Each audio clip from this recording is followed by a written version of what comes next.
Hey y'all, it's me Tiffany and welcome back to my channel. If this is the first time you're here, I mostly do novels, graphic novels, manga.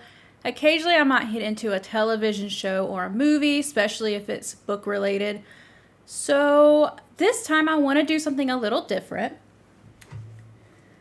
I have two poetry books here. Poetry is not something I usually touch on this channel.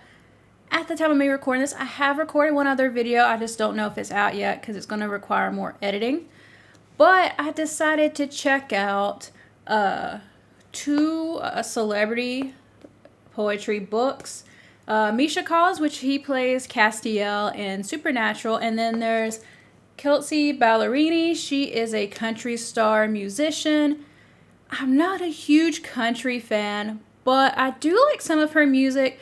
I used to not be into country music at all, and then I actually had a job at a country station, and I guess spending hours just listening to country songs, stuff like that, just being in that environment, which I can kind of tone out music, but at the same time, you know, you're going to hear it.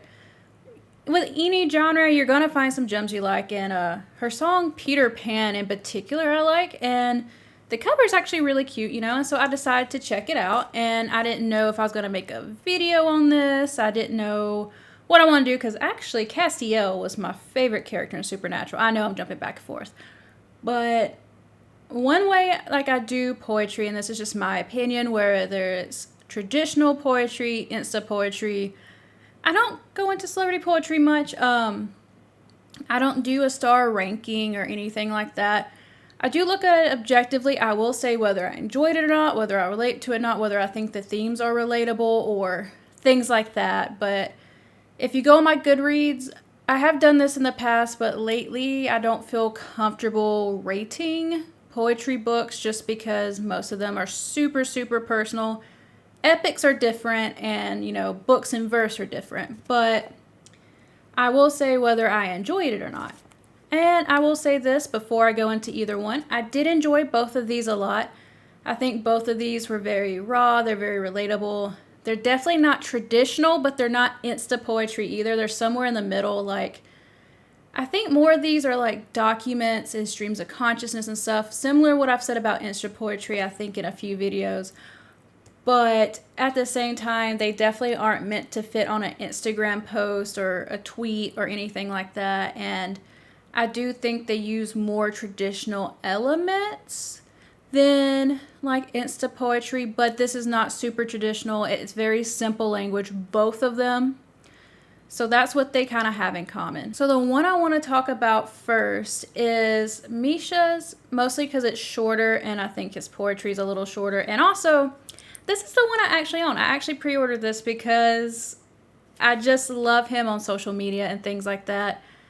After adding this to my Goodreads, I saw something about some controversy. I have not looked into that. I know nothing about it. I got this before that, maybe, I think. I don't know. I follow his tweets in particular, but I haven't seen any really big controversy about him ever, except for when Supernatural wrote a particular scene in the last season, but that's not him.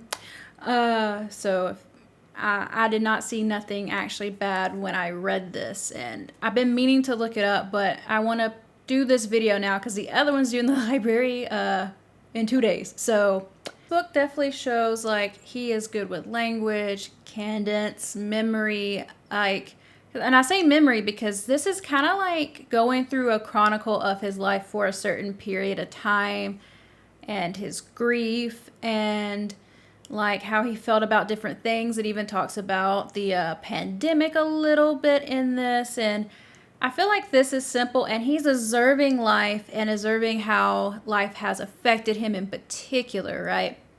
And I think this is just more of an observational type of poetry, though there is a lot of emotion in this. I think he did not leave any of his emotions hidden.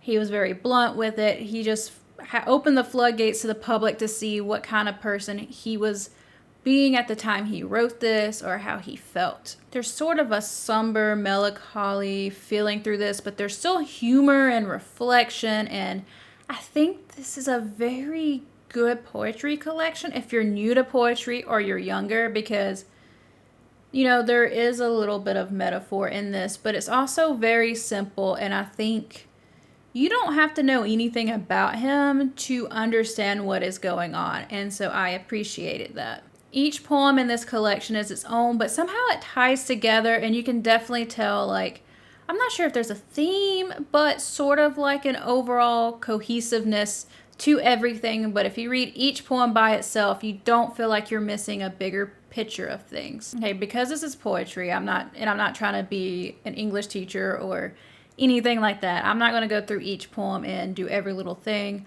but I just kind of want to show appreciation of this. So I'm going to read 3 poems out of this collection that I thought showcased what I am saying well. If you have this edition of it, I don't know if Kindle's different because you could change the font sizes and stuff like that, but if you have this little flimsy paperback edition, the first one is going to be on 15. It is called Devil in the Details. When I am far from you, I imagine the details of your existence, what you had for breakfast, who you saw for lunch, whether you had on your white sweater or your red one, on this East Coast winter day, as if the painting in your waking hours with textures, tastes, and geographics will make you more real to me and close the space between us. Okay, in this edition on page 35, it is called These Hours. I want more time, more of you. I want more youth, more good years with unsore hips and late night lips. I want to travel back to the beginning so I can relearn you. And relearn you. This time better. This time I'll savor and remember everything. This time will slow down in all the right places and fly by when you fly away. This time I'll make Einstein's relativity bend to my will. This time, these hours will be ours. And the last one, which is my favorite, I just kind of did these in page order just for simplicity's sake. But this one is absolutely my favorite from the whole collection, so I'm going to end this part of the video with this one. It's called Downpour 61. Time flies, an old friend told me today, but maybe time slips through God's fingers, run down his arms and legs, and pulls on the ground at his feet, each moment evaporating, condensing, and falling back to us as rain. And the whole time we think things like, poor me, when instead we could turn our bodies outdoors and feel the warm rain on our skin and watch the skies open for all of us. So yeah, if that's kind of your style of poetry that you like, definitely pick this up. If you're new to poetry, I think this is a good starting place. So the next one is Kelsea Ballerini. Because YouTube likes to flag certain words, I'm going to put the trigger warnings here somewhere, and I'm probably going to censor out like the way it's spelled, because I'm not sure which ones YouTube actually allows, but I've always seen other YouTubers do this, and I believe them. She is a musician, so all of this does have like a sort of a lyrical element feel to it. It is poignant, it is haunting, and it's never over melancholy. It's never over melancholy. I am sorry, I'm having a hard time with my words. And you can see her chronicling her life up to the point she's at when she published this. Like, it talks about childhood, high school, her cheerleading, music. This book uses no uppercase letters, which she's not the first poet to do this. And I actually like that style a lot. She definitely takes more liberty to do what she wants in this. And I sort of like that. You know, I don't want every poem to feel sort of cookie cutter with just a different person's point of view in it. You know, like the other one, I think this one even makes poetry made a little easy, especially if you know, I mean, both men and women, boy, girl, whatever, you know, they both have eating disorders, they both go through things, but this definitely has a more feminine experience to this. And you can definitely tell, like, traditionally more feminine problems. That does not mean a male or a non-binary person can't relate to these things. But if you also deal with some of those issues, or you want a more feminine experience, I think this one is great for that. So I'm going to read 3 poems out of this as well, and I'm going to end the video not long after that. So I also love the fact that this is hardback, and this one is from the library. So on this edition, I'm going to go to page 10. This poem is called You Are the Sun. You are the sun, bright and relatable. People gather near your warmth, to grow, to soak it up. You often feel far away, out of touch, like you can never quite get close enough to the people that you love. But you think that while touching thousands, without you, the world would be dark. You would be missed. Paths would go untraveled, and skin would go unkissed. You burn at both ends, ever bright, no doubt exhausted. But your fire isn't flawed, and there would be a sad sky if you lost it. So shine like you have since the day you begun, and don't forget you are the sun. I feel like, I know this is unrelated, but there is a quote in Hunger Games. I'm going to put it on the side. I think like, that made me think of that quote from the Hunger Games. Okay, and this one's going to be on like 53 through 58. This one does have body issues in it. It is longer, so if that's an issue, you've been warned. It's called Kangaroo. I can't remember the exact moment I became aware of my body. When the moments I used to spend daydreaming of what could be turned into scanning for flaws, seen and unseen. When afternoons spent making friends on the playground became comparing my appearance to everyone around. When Sunday morning blueberry waffles my mother made went cold on my plate as I convincingly claimed I wasn't hungry. A boy named Jackson called me Kangaroo when I was a freshman in high school. He was on the basketball team and I was categorically uncool. So you can imagine this comment made waves in my head. He explained this new nickname because of my belly and little leg. I hated my body for years before that. I didn't need his help. I certainly didn't need the team of boys who only liked cheerleaders calling me Kangaroo. But they did anyways. This coincided with my home becoming divided. Couldn't help feeling like I was the only child slighted. Too much, too deep, too real, too console. I began to flail in search of control. I started taking diet pills, buying them like a pack of gum, insisting the mirror it wasn't wrong. Shuffling around my plate of crumbs, there was a little less food with every little pill, hidden in the back of my bathroom cabinet. 2 hours before every meal, my best kept secret, my worst kept habit. After a few pounds gave away to the caffeine in the pills, I decided that wasn't enough. I needed to steepen the hill. So I began binging and purging, and all that started working. I would make generous order to consume the carbs I told my stomach it didn't deserve.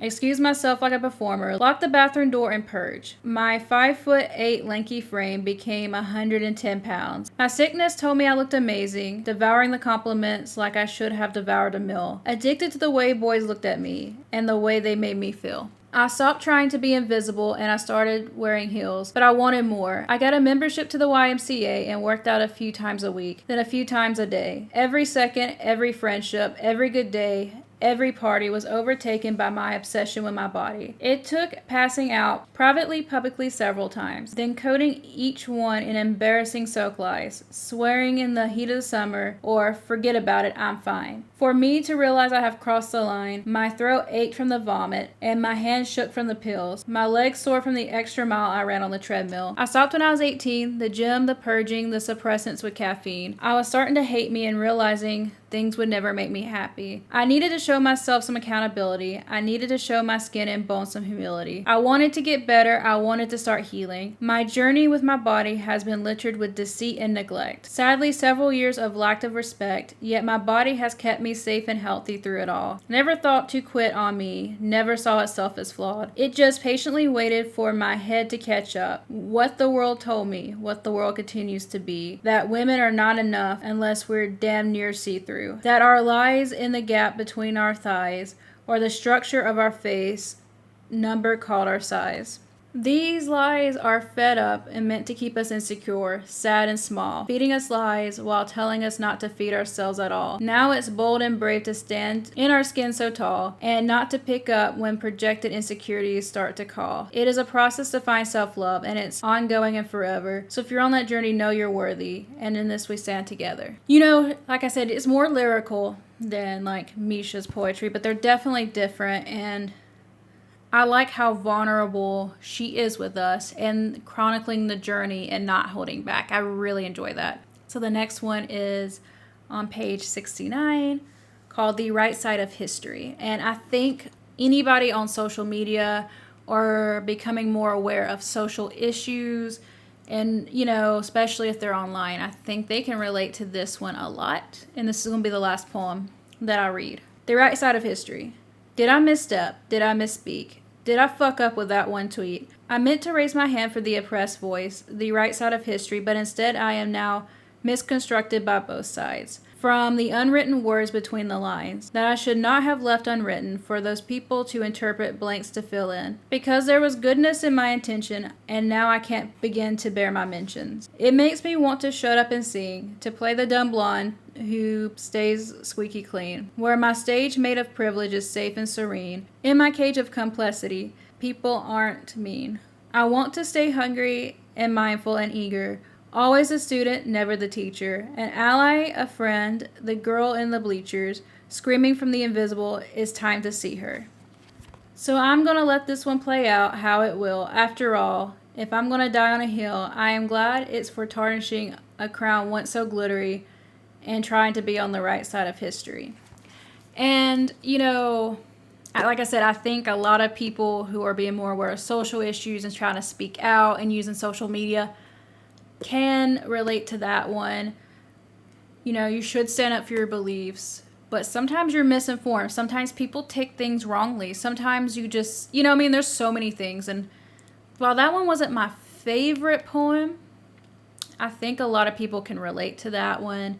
And, without going too deep into it, I do think there's some issues with the internet and Twitter and all that, but I do think it's good to stand up for what you believe in, and I like that she recognizes her privilege. So guys, I hope you enjoy me talking about this. It's kind of weird to talk about poetry a little bit because I feel weird, because you can't talk about everything like a story. So I think these are good entry points. This one has a little less tough subjects in it, but it does talk about aging and marriage and children, just things when you get older. And this one has to do with like your body and discovery and things like that. So guys, let me know what you thought of these collections, or if you have any opinions, if there's any poets that you really like or dislike. I would love to have a conversation with you, and I'll see you later. Bye.